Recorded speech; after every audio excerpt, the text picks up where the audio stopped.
శ్రీకృష్ణ పరబ్రహ్మణే నమః. నిన్నటి పారాయణంలో మనం కృష్ణ పరమాత్మ మధ్య చెట్లు రెండింటికి కూడా మోక్షాన్ని కలిగించి వాళ్ళకి శాప విమోచనం చేసినంత వరకు తెలుసుకున్నాం.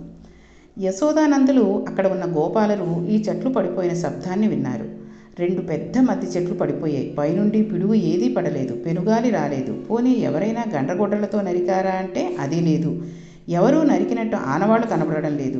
ఈ పిల్లవాడే రోలు లాక్కుంటూ మధ్యలోంచి వచ్చాడని అనుకుంటున్నారు. కానీ పిల్లవాడు ఈ మెత్తి చెట్లను అలా తొయ్యలేడు. కాబట్టి ఈ 2 చెట్లు భూమి మీద ఎలా వచ్చాయి అని అక్కడ వాళ్ళందరూ అనుకుంటున్నారు.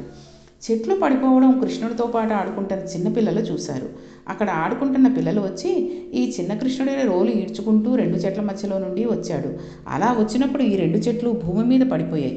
అందులో నుండి దివ్య తేజస్సుతో 2 మహాపురుషులు వచ్చారు. వచ్చి వారు చిన్ని కృష్ణుని స్తోత్రం చేసి వారు ఊర్ధ్వలోకాలకి వెళ్ళిపోయారు. అది మేము చూసాం అన్నారు. పెద్దవాళ్ళు వీళ్ళ మాటల్ని కొట్టిపారేశారు. ఎప్పుడూ చిన్నపిల్లల మాటలను వెంటనే ఎవరూ విశ్వసించరు. చిన్నపిల్లవాడి మాటను, మహాజ్ఞాని మాటను, పండితుడి మాటని లోకమంతా గబుక్కున నమ్మదు. అలా నమ్మితే ప్రతివాడు మహాభక్తుడైపోతూ ఉంటాడు. అయితే పిల్లవాడు పుట్టినప్పటి నుంచి అనేకమైన ఉత్పాతములు జరుగుతూనే ఉన్నాయి. పిల్లవాడు బ్రతుకుతూనే ఉన్నాడు. అసలు వీడు పిల్లవాడైనా ఏదైనా దైవీ శక్తా అనే అంశం మీద చర్చ ప్రారంభమైతే నిజం బయటపడే అవకాశం ఉంది. అందుకని కృష్ణుడు తనకి అసలు దైవీ శక్తులు లేవనే విధంగా ప్రవర్తించాలి. యథార్థానికి ఈశ్వర దర్శనం అయిన వాళ్ళు పిచ్చివాళ్ల వలె ఉంటారు. ఏమీ తెలియనట్లు ఉంటారు. అరుణాచలంలో చూడండి, ఈశ్వర దర్శనం అయినవాడు పిచ్చివాడు ఒకలాగే ఉంటారు. మనం పసిగట్టగలేని విధంగా వాళ్ళు జాగ్రత్త పడతారు. ఇక్కడ కృష్ణుడు ఎలా ప్రవర్తిస్తున్నాడో చూడండి. చాలామంది ఈశ్వరుడికి అతిగా సేవించి వాళ్ళు ఆ భక్తికి ఇదైపోయి ఒక రకమైన పిచ్చి వాళ్ళ కిందే అయిపోతూ ఉంటారు. ఉన్మత్తులు అంటే అసలు ఈశ్వరుడిని మహోన్మత్తుడు అంటూ ఉంటారు. ఎందుకంటే పిచ్చివాడు ఈశ్వరుడు అంటూ ఉంటారు. లేకపోతే ఆయన విభూది ఒళ్ళంతా రాసేసుకోవడం ఏమిటి, శ్మశానాల్లో తిరగడం ఏమిటి అని చాలామంది అనుకుంటూ ఉంటారు. కానీ అది ఎందుకు అలా చేస్తాడు అన్నది మనం ఇదివరకు శివపురాణంలో విన్నాం. అయితే ఈ ఉన్మత్తులు చూడండి, ఎక్కడ పడితే అక్కడ దేవుడిని, రాయిని కూడా దేవుడిగా చూసుకుని దండం పెట్టేసుకోవడం. ఒక్కొక్క చోట నేను కొన్ని చోట్ల చూస్తే ఒక ప్లాస్టిక్ గ్లాసులో నీళ్లు పెట్టుకుని ఆచమనం చేసేసి ఏవో మురికి నీళ్ళని ఆయన సంధ్యావందనం చేసేసుకుంటూ ఉంటాడు. అటువంటి పిచ్చిలోకి వెళ్ళిపోతూ ఉంటారు. ఆ పిచ్చితనాన్ని చూపించకుండా ఉండి అంత భక్తుడు, అంత నేను పరమాత్ముడిని కాదు అనే విషయాన్ని ఇక్కడ వాళ్ళకి చెప్పి వాళ్ళని మభ్యపెట్టాలనే విషయంలో కృష్ణుడు ఎలా ప్రవర్తిస్తున్నాడంటే ఏమీ తెలియని చిన్నపిల్లవాడి వలె ఏదో ఒక ఎర్రిపాటను పాడుతున్నాడు. ఆ పాటకు అర్థం ఏమీ ఉండదు. గోపవనితలు అందరూ చుట్టూ చేరి తాళం వేస్తుంటే తన కాళ్ళగజ్జలు మోగేటట్లుగా కాళ్ళు చేతులు తిప్పుతూ చిందులు గెంతులు వేస్తున్నాడు. ఇంత అమాయకత్వంతో ఉన్న పిల్లవాడిని చూసి వాడికి దైవీ శక్తులు ఉన్నాయని ఎవరనుకుంటారు? ఎవరైనా దగ్గరకు వస్తే పిల్లలు కొత్తవారిని చూసే విధంగా వారికేసి చూసేవాడు. పిల్లలతో కలిసిపోయి ఆడేవాడు. పెద్దలు ఏదైనా చిన్న పనులు చెప్తే వెంటనే వారు చెప్పిన పనులు చేసేసేవాడు. అందువలన ఇతనిని దైవమని ఎవరూ భావించడానికి అవకాశం లేదు. ఈతడే మద్ది చెట్లని త్రోసాడని నందవ్రజం ఎలా అనుకుంటుంది? ఈ విధంగా కృష్ణుడు నందవ్రజంలో వారిని మభ్యపెడుతున్నాడు. అలా మభ్యపెడుతున్న కృష్ణుని మనం దర్శనం చేసిన నాడు మనలను ఆవహించి ఉన్న మాయ తొలగిపోతూ ఉంటుంది. గర్భిణి అయిన స్త్రీ దశమస్కందం వింటే కృష్ణ భగవానుడి వంటి కొడుకు పుడతాడు. ఎక్కడో కూర్చుని మట్టి తీసుకుని నోట్లో పోసుకుంటూ ఉంటాడు. పెద్దవాళ్ళు వస్తున్న అలికిడి అవగానే గబగబా వెళ్ళి ఒక తలుపు చాటును నక్కి ఆ మట్టిని తింటూ ఉంటాడు. పెద్దవాళ్ళు చూసి ఇదేమిటి పని అని ప్రశ్నిస్తే లేదు అని పరిగెట్టుకుంటూ వెళ్ళిపోయేవాడు. తల్లిని మైపర్పించేవాడు. ఒకనాడు యశోద అన్నం పెడుతూ ఉంటే తినడానికి మొరాయించాడు. అప్పుడు యశోద అతని మంచి మాటలతో మభ్యపెడదామని, నాన్న నువ్వు చక్కగా పెరుగు అన్నం తింటే చక్కటి ఉంగరాల జుట్టు వస్తుంది. అప్పుడు దాని మీదకి నాన్నగారికి చెప్పి కిరీటం చేయిస్తాను. అప్పుడు నువ్వు కిరీటం పెట్టుకుని నెమలియక పెట్టుకుని ఆడుకుంటుంటే అందరూ పిల్లలు వచ్చి నీ జుట్టును చూసి ఎంత బాగుందో అని మెచ్చుకుంటూ ఉంటారు. చక్కగా బువ్వ తిని అనేది. అప్పుడు అమ్మ అలా చెప్పగానే కృష్ణుడు ఏమీ తెలియని వాడిలా విని 2 ముద్దలు అన్నం తిని జుట్టు బయటకు తీసి అమ్మ మరి పెరగలేదే అని ప్రశ్నించేవాడు. అప్పుడు యశోద పక్కున నవ్వి ఇప్పుడు బువ్వ తింటే ఇప్పుడే పెరిగిపోతుందా అనేది. అంత అమాయకంగా ప్రవర్తించేవాడు.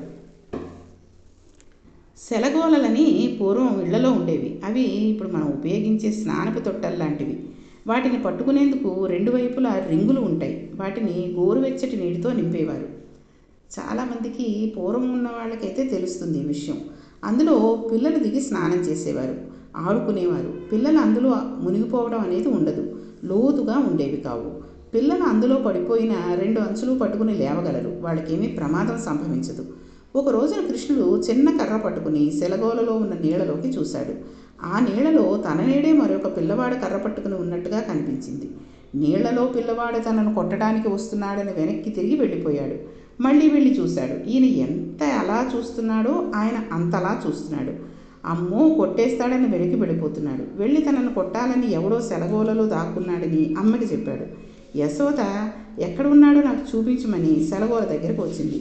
అప్పుడు కృష్ణుడు ఇదిగో చూడు ఇక్కడ ఉన్నాడు అని సెలగోలలోకి చూసి తన ప్రతిబింబాన్ని చూపించాడు. అప్పుడు యశోద, ఓరి పిచ్చివాడా, అది నీ ప్రతిబింబము, అక్కడ నిన్ను కొట్టడానికి ఎవరూ దాక్కుని లేరు అని చెప్పి ఎత్తుకుని గట్టిగా కౌగిలించుకొని కృష్ణుని బుగ్గ మీద ముద్దులు పెట్టేసుకుంది. అయ్యో నేనేనా అన్నాడు వాడు, ఏమీ తెలియని వాళ్ళ. యశోద తన కొడుకు ఎంత అమాయకుడో కదా అనుకుంది. ఒకనాడు గోపాలులందరూ కలిసి నందవ్రతంలో జరుగుతున్న సంఘటనల గురించి చర్చించుకుంటున్నారు. నందవ్రతంలో చాలా విపరీతమైన సంఘటనలు జరుగుతున్నాయి. చిన్న కృష్ణుడు పుట్టినప్పటి నుంచి ఎంతోమంది రాక్షసులు ఎన్నో రూపాలతో వచ్చారు. ఈ పిల్లవాని మీద పడుతున్నారు, ఇతన్ని సంహరిద్దామని అనుకుంటున్నారు. కేవలం భగవంతుని నిర్హేతకమైన కృప వలన కృష్ణుడు కాపాడబడుతున్నాడు. శ్రీమన్నారాయణుడే ఈ పిల్లవాడిని రక్షిస్తున్నాడు. ఇక్కడ ప్రమాదాలు వస్తున్నాయి కాబట్టి మనం ఈ ప్రాంతమును విడిచిపెట్టేద్దాం. ఇక్కడికి దగ్గరలో బృందావనం అనే ప్రదేశం ఒకటి ఉంది. బృందావనంలో సమృద్ధిగా నీరు దొరుకుతుంది, సమృద్ధిగా పెరిగిన పచ్చగడ్డి దొరుకుతుంది. మన పశువులు కావలసినంత గడ్డి మేస్తాయి. మనం అందరం భద్రంగా ఉండవచ్చు. కాబట్టి బృందావనానికి వెళ్ళిపోదాం అని అక్కడ ఉన్న గోపకులలో పెద్ద అయిన ఉపనందుడు అనే ఆయన అన్నాడు. మిగిలిన గోపకులందరూ పెద్ద ఆయన చెప్పినట్టు విన్నారు. ఈశ్వరానుగ్రహమైన ఆలోచన పెద్దలకు వచ్చింది. గోపకులకు పెద్దల మాట వినడం తెలుసు కాబట్టి వాళ్ళు బాగుపడ్డారు. ఇప్పటికీ కూడా భారతదేశంలో అత్యంత పవిత్రమైన ప్రదేశాలలో బృందావనం ఒకటి. భగవంతునితో సంబంధం కలిగిన మహర్షులు కూడా అక్కడికి వచ్చి బృందావనంలో భగవద్ధ్యానం చేసుకుంటూ ఉంటారు. బృందావనంలోని మట్టిని తీసి కొద్దిగా నోట్లో వేసుకున్నవాడు గొప్ప అదృష్టవంతుడు. గంగానది, బృందావనం, వెంకటాచలం, శ్రీశైలం మొన్నగునవి భరతఖండాలలో పుట్టినవాడు స్వతహాగా పొందిన గొప్ప ఐశ్వర్యాలు. మనం ఎక్కడికైనా వెళ్ళినప్పుడు ధ్యానం కుదరకపోవచ్చు, కానీ శ్రీశైలంలో కుదురుతుంది. అందుకనే శంకర భగవత్పాదులు తమ యోగతారవళిలో శ్రీశైల ప్రస్తావన చేశారు. శ్రీశైల శృంగ కుహరేషు కదోపలేశ్చే గాత్రం యథా మమాలతాహ పరివేష్టయంతి అంటారు. శంకరాచార్యుల వారు ఎప్పుడూ అసలు క్షేత్రముల పేరు రాయరు. అలాంటిది శ్రీశైలం గురించి రాశారు. శ్రీశైలం కొండగుహలో కూర్చుంటే తొందరగా జ్ఞానసిద్ధి కలిగి మనోలయం అవుతుంది. శ్రీశైలం కొండకు ఉన్న శక్తి అటువంటిది. ఇక వీళ్ళు ఇలా అనుకునేసరికి ఉత్తరక్షణం నందవ్రజంలోని సమస్త గోపగోపాజనం ఆ ప్రదేశాన్ని వదిలిపెట్టి బృందావనానికి బయలుదేరి వెళ్ళిపోయారు. ఆడవాళ్ళందరినీ బళ్ళు ఎక్కించేశారు. ఆవులు, ఎద్దులు, దూడలు నడుస్తున్నాయి. గోపాల బాలురందరూ చేతులలో ధనస్సులు, అంబులు పట్టుకున్నారు. నందునితో సహా ఇంతమంది కలిసి బృందావనం వైపు వెళ్ళి చివరకు ఆ బృందావనం చేరుకున్నారు. బళ్ళన్నిటినీ అర్ధచంద్రాకారంలో నిలబెట్టారు. మధ్యలో వాళ్ళందరూ తాత్కాలికంగా విడిది చేశారు. అందరూ కలిసి తినేవారు, అందరూ కలిసి నిద్రించేవారు. ఇప్పుడు మొత్తం నందవ్రజం ఆవులతో, దూడలతో, బళ్లతో, శ్రీకృష్ణ బలరాములతో కలిసి ఉంది. శ్రీమన్నారాయణతో, శేషుడితో కలిసి ఉంది. కలిసి తింటోంది, కలిసి పడుకుంటోంది. పిల్లలందరూ లేవగానే బృందావనంలో ఆవులను, దూడలను, ఎద్దులను తీసుకుని బయలుదేరారు. చుట్టూ ఉన్న గోపాలులను తీసుకుని బృందావనంలోకి వెళ్ళేవారు. బృందావనంలో పల్లేరుకాయలు ఎక్కువ. అందరూ తలొక వేణువు బొడులో పెట్టుకుని చెట్ల కింద కూర్చుని వేణువులు వాయించేవారు. కృష్ణుడు వేణువును అందరికంటే బాగా వాయించేవాడు. ఆయన అధరామృతములతో తడిసిన వేణువును మిగిలిన గోపబాలురు తీసుకుని తమ నోట్లో పెట్టుకుని వాయించేవారు. ఇటువంటి అదృష్టం లక్ష్మీదేవికి దక్కిందో లేదో కానీ కృష్ణుని ఆలింగ సౌఖ్యమును, ఆయన కరస్పర్శను, ఆయన ఉచ్ఛ్వాస నిశ్వాసలను తగులుతుండగా, జగదాచార్యుడైన ఆయన వేణువును నేర్పుతుండగా ఈ పిల్లలు వేణువు ఎలా ఊదాలో నేర్చుకుంటుంటే చూసి, మా జన్మలెందుకురా, ఎప్పుడైనా ఇలా పరమాత్మ సన్నిధంలో కూర్చున్నామా, ఏమి అదృష్టం రా ఈ గోపబాలరకు అని దేవతలందరూ తలలు కొట్టుకున్నారట. వాళ్ళు పెద్ద పెద్ద కంబళ్ళు పట్టుకువచ్చి వాటితో వృషభ రూపములను తయారు చేసి వాటిని కాళ్లతో తన్నుతూ ఆడేవారు. ఇలా తన్నేటప్పుడు కృష్ణుని కాళ్ళకు పెట్టిన గజ్జలు గల్లుమని మోగుతూ ఉండేవి. ఈయన నవ్వుతుంటే మిగిలిన పిల్లలు వచ్చి తన్నేసి ఈయన మీద పడిపోతూ ఉండేవారు. అలా తన్నుకుంటూ ఒకరి మీద ఒకరు పడిపోతూ ఆడుకునేవారు. ఆయన రాశీభూతమైన పరబ్రహ్మం. ఆయన పాదములను గోపబాలురు తన్నుతున్నారు. ఆయన పదమంజీరముల చప్పుళ్ళు వింటున్నారు. ఆయనతో పడిగెడుతున్నారు. ఆయన మీద పడుతున్నారు. ఈ అదృష్టమును గోపబాలురు పొందుతున్నాడు. పిల్లలందరూ మంచి ఫలవృక్షము దగ్గరికి వెళ్ళి రాళ్లతో ఆ చెట్టుకాయలను గురి చూసి కొట్టేవారు. కృష్ణుడి చేతికి పండు దొరికితే మిగిలిన పిల్లలందరూ వెళ్ళి ఆయన మీద పడిపోయి ఆయన చేతిలోని పండును లాక్కుని పట్టుకుపోతూ ఉంటే ఆయన వచ్చి వీళ్ల మీద పడిపోయి వీళ్ల చేతిలోని పండును లాగేసుకుని ప్రయత్నం చేసేవాడు. ఆఖరున ఆ పండును అందరూ కలిసి పంచుకుని తినేవారు. కృష్ణుని చేతులకు అంటిన పరాగముతో కూడిన పండు ముక్కను కృష్ణునితో కలిసి తిన్నారు. ఈ బృందావన ధూళి అంత గొప్పది. దేవతలు అసూయపడేటట్లు చేసిన భూమి బృందావనం. గోపబాలురు ఆడుకున్న భూమి బృందావనం.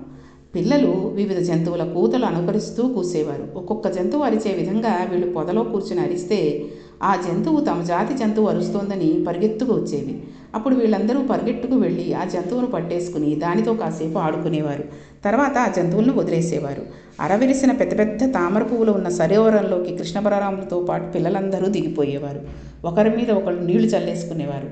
సరోవరంలోని తామర పువ్వులను తెంపి ఒకళ్ళ మీద ఒకళ్ళు విసిరేసుకునేవారు. ఇలా బృందావనంలో స్వామి ఆవులతో దూడలతో కలిసి సంతోషంగా కాలం గడుపుతూ ఉండేవాడు. ఇలా అయిన తర్వాత ఏం జరిగింది, ఆ తర్వాత జరిగిన వివరాలన్నీ కూడా రేపటి పారాయణంలో తెలుసుకుందాం. శ్రీకృష్ణ పరబ్రహ్మణే నమః.